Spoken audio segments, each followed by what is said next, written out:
ओम शांति। 12 जुलाई 2023 के ईश्वरी महावाक्य हैं।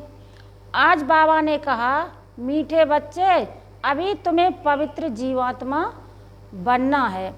इस समय कोई पवित्र जीवात्मा नहीं है, इसलिए अपने को महात्मा भी नहीं कहला सकते। प्रश्न है, सतयुगी राजाई का इनाम किन बच्चों को प्राप्त होता है? उत्तर है, जो श्रीमत पर याद की रेस में नंबर 1 जाते हैं, उन्हें ही राजाई का इनाम मिलता है। तीखे रेस होगी तो रजिस्टर में नाम अच्छा होगा और इनाम के अधिकारी बनेंगे।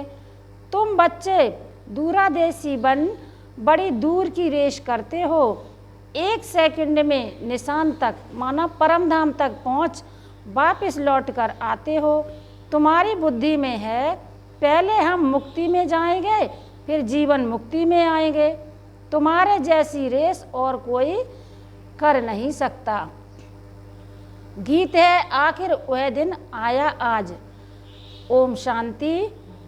यह कौन जानते हैं कि आखिर वह दिन आया आज? बच्चे जानते हैं, आखिर वह दिन आया आज जो हम बाप के सम्मुख हुए हैं। आत्मा कहती है इस शरीर द्वारा, अभी तुम बैठे हो, जानते हो हम आत्माएं अभी परमपिता परमात्मा के सम्मुख बैठी हैं।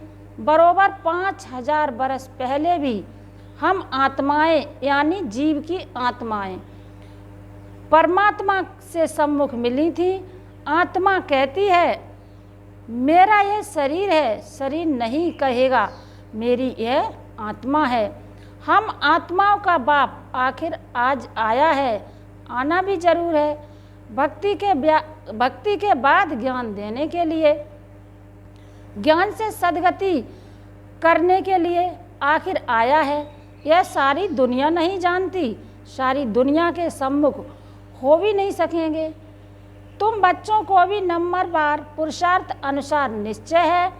पहले तो आत्मा निश्चय करते हैं, फिर निश्चय करते हैं हमारा बाप फिर से आया हुआ है। तुम समझते होंगे ऐसे सब निश्चय करते हैं, परंतु ऐसे भी नहीं है। यह ऐसा विचित्र है जो घड़ी घड़ी भूल जाता है।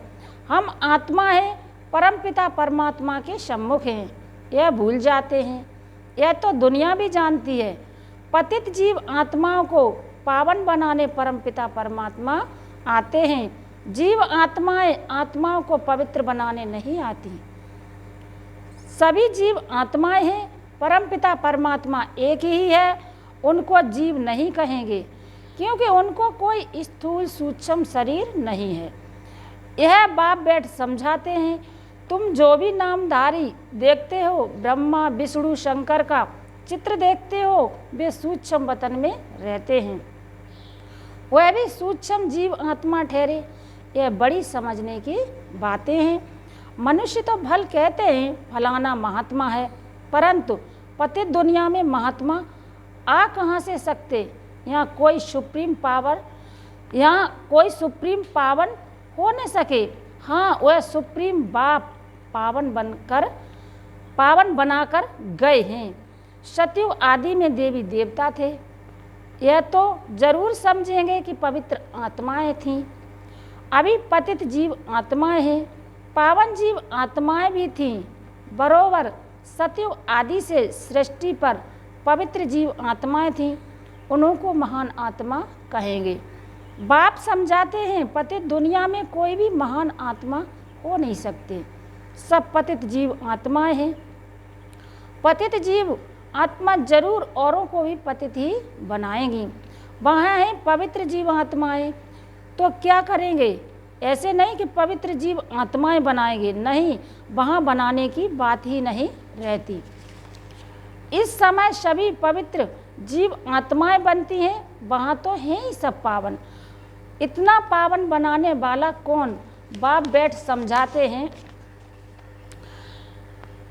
तुम जब देवी देवता थे तो पावन थे, यहाँ आकर पतित बने हो। यह है ही पाप जीव आत्माओं की दुनिया। अक्षर बिल्कुल क्लियर समझाना है। पाप जीव आत्मा, क्योंकि आत्मा भी पतित है, शरीर भी पतित है, वहाँ फिर महात्मा अक्षर नहीं देते। वहाँ तो है ही सब पवित्र, कहते ही हैं देवी देवता हैं, सर्वगुण संपन्न, 16 कला संपूर्ण, अहिंसा परमो धर्म, जीव आत्माएं हैं। संपूर्ण निरवकारी माना संपूर्ण पवित्र। तुम बच्चों को समझाया जाता है सन्यासी पवित्र रहने के लिए पुरुषार्थी हैं। अच्छे अच्छे सन्यासी पवित्र रहते हैं, जिनको महात्मा कहा जाता है।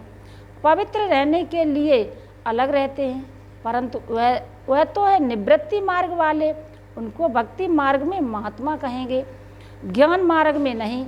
ज्ञान और भक्ति दोनों अलग अलग गाए जाते हैं। आधा कल्प सतयुग त्रेता में ज्ञान की प्रारब्ध है, यहाँ फिर भक्ति की प्रारब्ध कहेंगे। यह है भक्ति मार्ग। पहले भक्ति भी अव्यभिचारी होती है, फिर अंत में तमो प्रधान व्यभिचारी भक्ति होती है।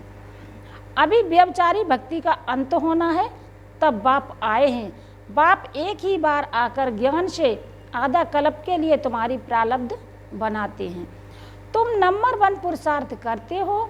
कोई तो राजा रानी बनते हैं, कोई फिर प्रजा व दास दासी बन जाते हैं, क्योंकि राजधानी स्थापन हो रही है। तुम अब दूरादेशी बुद्धि बनते हो। दूरादेशी बुद्धि को त्रिकालदर्शी कहा जाता है। जिन्हें तीनों लोकों तीनों कालों का ज्ञान है, उन्हें त्रिकालदर्शी कहा जाता है। तुम अब तीनों लोकों को जानते हो, मूल वतन, सूक्ष्म वतन और स्थूल वतन। तीनों लोक हुए ना। तुम अब दूरादेशी बन गए हो। तुम्हारी बुद्धि आदि से अंत तक जाती है, नंबरवार पुरुषार्थ अनुसार। कोई कमज़ोर होते हैं तो रेस में पीछे रह जाते हैं। यह तो बहुत बड़ी दूरादेशी रेस है। आत्माओं की रेस कभी सुनी नहीं होगी। तुम आत्माएं जानती हो, हम स्टूडेंट हैं, हमारी ये रेस है, फलाने निशान तक पहुंचकर फिर लौटना है। तुम आत्माओं की यह बड़ी दूर की रेस है। बुद्धि जानती है हम वास्तव में वहाँ के रहने वाले हैं। 1 सेकंड में हम वहाँ पहुँच जाएंगे, जीवन मुक्त बन जाएंगे। हम असल परम धाम के निवासी हैं।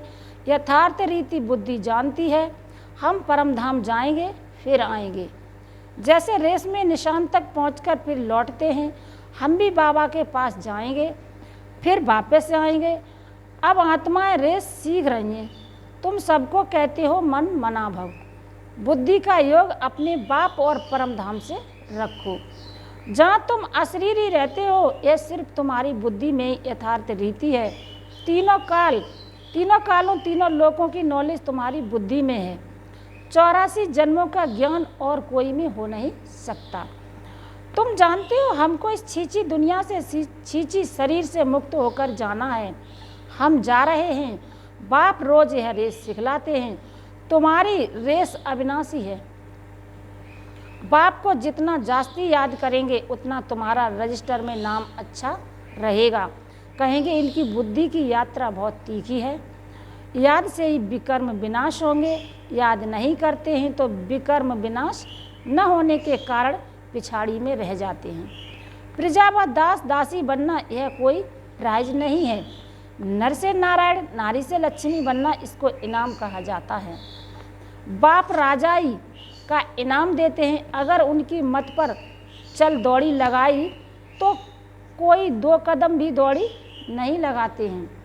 अगर प्रजा वाले होंगे तो बिल्कुल कम दर्जा पालेंगे। यहाँ रहने वाले भी होंगे तो भी राजाई में बहुत कम पद पाएंगे। तुम्हारी कितनी विशाल बुद्धि हुई है। अब बंगलौर मद्रास के बच्चे बैठे हैं, उन्हों को फिर मद्रासी भाषा में कोई बैठ समझाए। हमारी भाषा तो हिंदी है। कल्प पहले भी ऐसे समझाया होगा। कहेंगे भगवान सब भाषाएं क्यों नहीं जानते, परंतु ड्रामा में है नहीं। ड्रामा में होता तो मैं सब भाषाओं में भाषण करता। समझो भिन्न भिन्न भाषाओं वाले बैठे हों तो क्या हम सब भाषाओं में बैठ बोलूँगा क्या? यह तो हो ही नहीं सकता। 1-2 को भी कहाँ तक सुनाएंगे। घमासान हो जाए तो समझाना चाहिए। बाबा ने कल्प पहले जिस भाषा में समझाया था उसी भाषा में ही समझाते हैं। इसलिए हिंदी का जोर है। अंग्रेजी भी ज़रूरी है क्योंकि इन्हों का कनेक्शन अंग्रेज़ों से जास्ती है। रशिया, अमेरिका आदि की भाषा अपनी अपनी है। एक ही धर्म वाले क्रिश्चियन, परंतु भाषाएं बहुत हैं। यहाँ भी हैं सब भारतवासी, आदि सनातन देवी देवता धर्म वाले, परंतु अपने धर्म को भूल गए हैं। भाषाएं कितनी हो गई हैं, सब मिक्सचर हैं। जिसकी जो भाषा है उसमें फिर उनको सुनाना है। इसमें भी बड़ा होशियार चाहिए जो समझकर और समझाए, साथ ही ऐसा साथ लाना चाहिए जो एक्यूरेट समझा सके। यह है सबसे बड़ा चैतन्य तीर्थ। वह सब है जड़ तीर्थ। साधु संत महात्मा सब वहाँ जाते हैं, बहुत दूर दूर जाते हैं, जो भारत को पावन बनाकर गए हैं। उन्होंने मंदिर में जाते हैं, यह भी समझने की बातें हैं। बाप कहते हैं झाड़ की टाल टालियाँ पत्ते, उसका विस्तार कितना समझाएं, तुम तो समझ गए हो। यह छोटे छोटे टाल टालियाँ हैं, टाली में भी कितने पत्ते होंगे। अथा मठ पंथे, तुम्हारा थुर तो कितना बड़ा होना चाहिए, कितने पत्ते होने चाहिए। आदि सनातन देवी देवता धर्म सतयुग से लेकर चला आया है। तो हिंदू कितने होंगे, हिंदू, परंतु हिंदू भी नहीं रहे हैं और धर्मों में कन्वर्ट हो गए हैं। यह है कल्प वृक्ष। शुरू में आदि सनातन देवी देवता धर्म वाले थे। हिंदू कहलाने वाले भी वास्तव में हैं आदि सनातन देवी देवता धर्म के, परंतु कन्वर्ट हो गए हैं। बाप कहते हैं मैं आकर फिर उस देवी देवता कहलाने वाले धर्म की स्थापना करता हूँ। जो कन्वर्ट हो गए हैं वही फिर से आकर वर्षा लेंगे। जब देवी देवता कहलाने वाला एक भी नहीं रहता तभी बाप आते हैं, आकर समझाते हैं तुम्हारे जड़ यादगार खड़े हैं। क्राइस्ट आते हैं तो उनके धर्म की चर्चा आदि होती नहीं। यहाँ तो अभी भी देवताओं के मंदिर आदि निशानी है। तुम्हारा जब राज्य होगा तो क्राइस्ट आदि का नाम निशान नहीं होगा। यहाँ तो सभी का नाम निशान है। तुम जानते हो क्राइस्ट कब आया, क्रिश्चियन धर्म कैसे स्थापन हुआ। क्राइस्ट अब किस शरीर में होगा, जरूर पति शरीर में ही होगा। खुद तो पावन था ना। तुम बच्चों की बुद्धि में सारा ज्ञान है, तुमको दूरादेशी बनाया है। हम आत्माएं कहाँ रहती हैं, कहाँ से आती हैं, यह किसको पता नहीं है। रहने के स्थान को परमात्मा मान लिया है। वास्तव में आत्मा झूठी बनने से काया भी झूठी बन जाती है।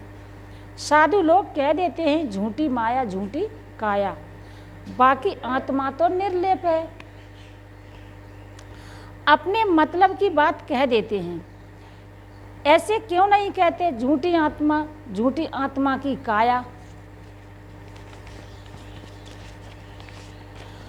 काया को ही काई पर अर्थी पर बिठाते हैं, आत्मा को काई अर्थी पर नहीं बिठाते हैं। काई पर काया को बिठाया जाता है। आत्मा ने तो एक काया को छोड़ दूसरी काया में जाकर प्रवेश किया है। यह समझ की बात है। कोई भी साधु संत आदि को तुम समझा सकते हो। यहाँ पतित दुनिया में भी महात्मा नहीं है। महान आत्माओं को पावन आत्मा कहा जाता है, तो शरीर भी पावन चाहिए। यह है ही आयरन एजेड, परंतु कन्या जब तक विकार में नहीं गई है तो पूजी जाती है।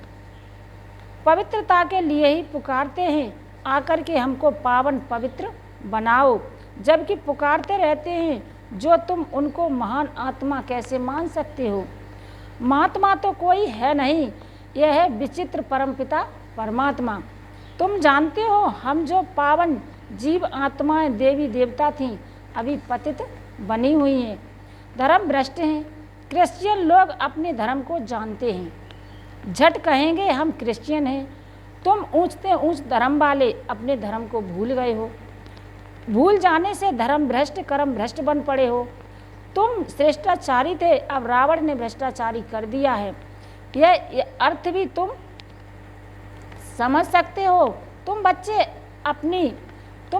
अभी अपनी भविष्य ऊंच तकदीर बनाने के लिए धारणा कर रहे हो। श्रीमत का उल्लंघन करने से तकदीर को लकीर लग जाती है। यह भी भूल जाते हैं कि श्रीमत देने वाला बाप है। तो आखिर वह दिन आया आज, यह तुम जानते हो। सभी एक्यूरेट नहीं जानते, अंत में जानेंगे जब पूरे समझ जाएंगे। अभी तो घड़ी घड़ी भूल जाते हैं, मुश्किल कोई सच बतलाते हैं, झूठ बोलने में देरी नहीं करते। माया अच्छे अच्छे रुस्तम बच्चों को थप्पड़ लगा देती है। बाप तो सब जानते हैं, बतलाते हैं, तुम भूल करते हो, बड़ी डिससर्विस करते हो। अच्छा, मीठे मीठे सिकी लदे बच्चों प्रति माता पिता बाप दादा का याद प्यार और गुड मॉर्निंग। रूहानी बाप की रूहानी बच्चों को नमस्ते। हम सब रूहानी बच्चों की रूहानी माता पिता बाप दादा को याद प्यार और गुड मॉर्निंग। नमस्ते नमस्ते भवन नमस्ते। धारणा के लिए मुख्य सार है। पहली पॉइंट है दूरादेशी बन, तीनों लोकों और तीनों कालों को जान, बुद्धि से रेस करनी है। इस छींची दुनिया छींची शरीर से मुक्त होना है। दूसरी पॉइंट है झूठ बोलने की आदत को मिटाना है। श्रीमत का उल्लंघन कर डिससर्विस नहीं करनी है। आज का वरदान है लौकिक वृत्ति दृष्टि का परिवर्तन कर अलौकिकता का अनुभव करने वाले ज्ञानी तू आत्मा भव। वरदान फिर से सुने। लौकिक वृत्ति दृष्टि का परिवर्तन कर अलौकिकता का अनुभव करने वाले ज्ञानी तू आत्मा भव। लौकिक संबंधों में रहते हद के संबंधों को लौकिक संबंधों में रहते हद के संबंध को न देख, आत्मा को देखो। आत्मा देखने से या तो खुशी होगी या रहम आएगा। यह आत्मा बेचारी परवश है, अज्ञान में है, अनजान है। मैं ज्ञानवान आत्मा हूँ, तो उस अनजान आत्मा पर रहम कर अपनी शुभ भावना से बदलकर दिखाऊंगी। अपनी वृत्ति और दृष्टि को बदलना ही अलौकिक जीवन है। जो काम अज्ञानी करते वह आप ज्ञानी तू आत्मा नहीं कर सकते। आपके संग का रंग उन्हें लगना चाहिए। स्लोगन है अपने श्रेष्ठ कर्म से विश्व पिता का नाम बाला करना ही विश्व कल्याणकारी बनना है। अच्छा, ओम शांति।